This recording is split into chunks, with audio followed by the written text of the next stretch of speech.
Observation de Hübner.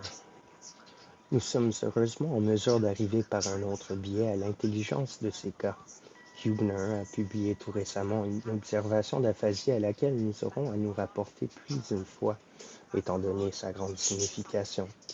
Ce patient avait perdu la faculté de parler spontanément, mais possédait la capacité de répéter et de lire à haute voix. Il présentait donc une aphasie motrice transcorticale typique.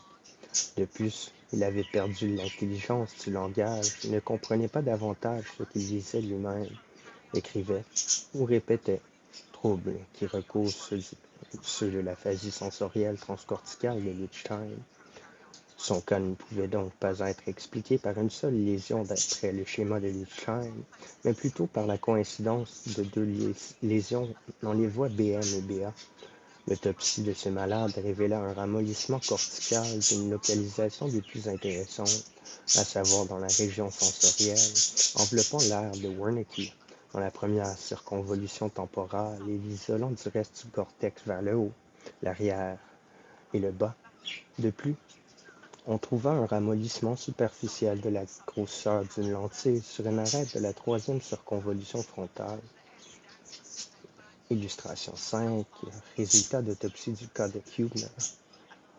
Dans un premier temps, le schéma de Lichtenstein en parut confirmé, mais toute réflexion faite, on dut donner raison à Hübner et admettre que la lésion dans la région motrice était trop limitée et insignifiante pour que l'on puisse lui attribuer le trouble puissant et profond du langage. Du reste, elle était située dans le cortex même, devait être appelée corticale et en aucun cas transcorticale. Et si toutefois elle eût été responsable des troubles, ceux-ci auraient dû apparaître autant dans la répétition que dans le langage. Il ne reste donc comme explication du trouble du langage observé que la lésion importante dans la région sensorielle. Et nous voyons, grâce à ce cas, que l'isolation des centres sensoriels de leurs autres connexions cérébrales, c'est-à-dire une lésion sensorielle transcorticale, provoque la suppression du langage spontané, ce qui signifie que la voix BM coïncide avec la voix BA, ou qu'on parle exclusivement par les images sonores.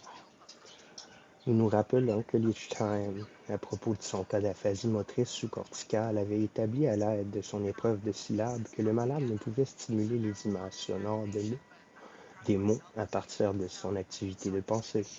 Si nous nous permettons de conclure du cas de Hübner à celui de Lichtenstein, qui de toute façon représentait un dommage moindre des fonctions du langage, alors la lésion serait située aussi pour ce dernier cas dans la région sensorielle, et le résultat négatif de l'épreuve perdrait par là même la signification qu'elle aurait eue en cas de lésion motrice avérée.